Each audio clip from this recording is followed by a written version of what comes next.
Nice to be here. Yeah, I've been in Arch Enemy now since November of 2014. So we're up to 3 years now. Yeah, I've been a big fan of Arch Enemy for a long time. And Michael and I go way back. I've known him for many years.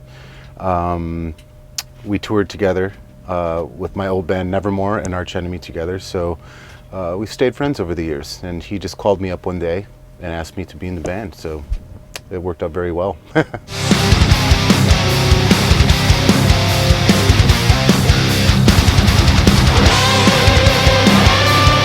course, I practice. I try to keep my, my chops up. Go record shopping, go get coffee. Mostly, I just try to stay healthy. Try to eat right, and you got to stay healthy when you're touring as extensively as we are. So it's very important. Which is very difficult.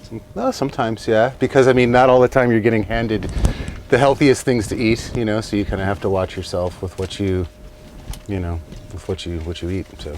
Yeah.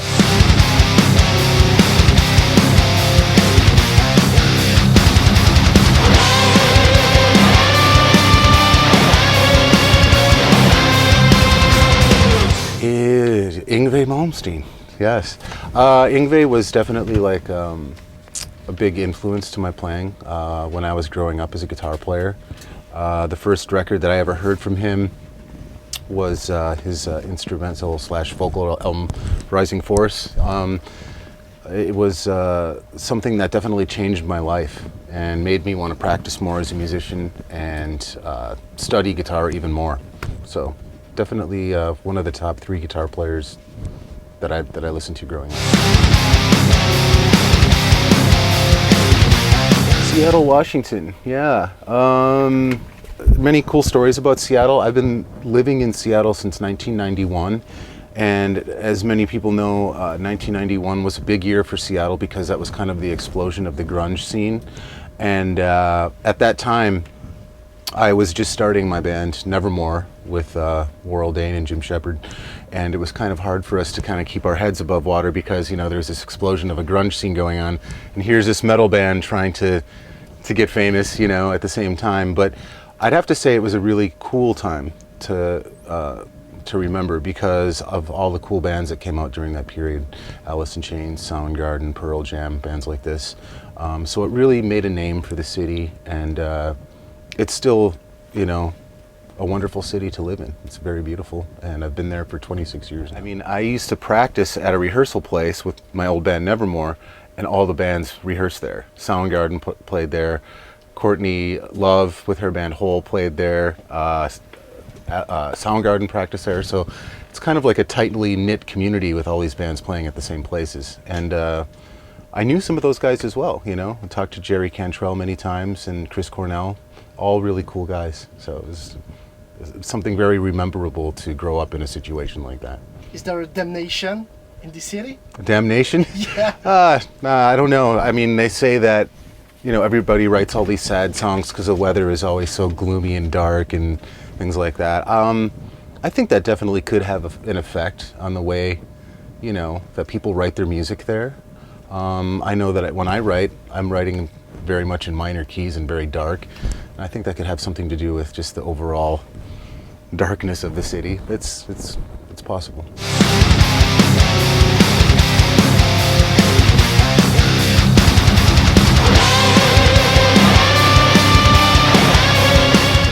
Elisa, yeah. Elisa's amazing. She's one of the strongest people that I know. To be a woman and being in a situation like she is as a front woman of a metal band, you have to have a strong personality and you have to be a strong person in general. And she's all of those things. She's a wonderful person.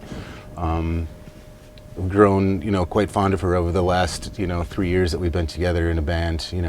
She's very influential to many, many people, and she's got extremely positive things to say, and she's just a wonderful person. I like hanging out with her. Big woman? She's a very powerful woman. Yes. And she told me last time she went to Paris, you will play on his solo album? Yeah, we've been talking about that. We've been so busy with like Arch Enemy and stuff, with touring and putting out albums and stuff like that. So it's like, when the time comes, I told her that I would contribute to writing a few songs for the album. So that should be coming soon.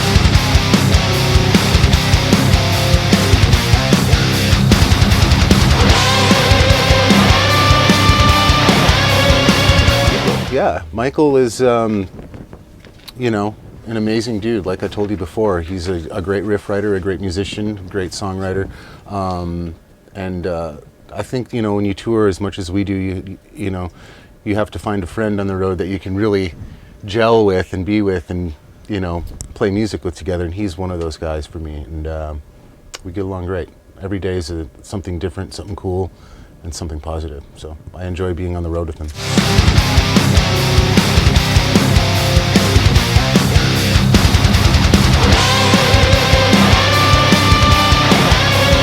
Angela, yeah, I've gotten to know Angela a little bit more over the past few years. I didn't really get a chance to know her when she was in Arch Enemy, but now many people know that she is now managing Arch Enemy.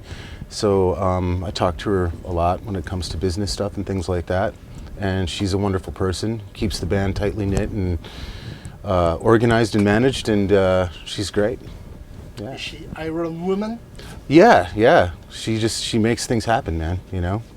Definitely.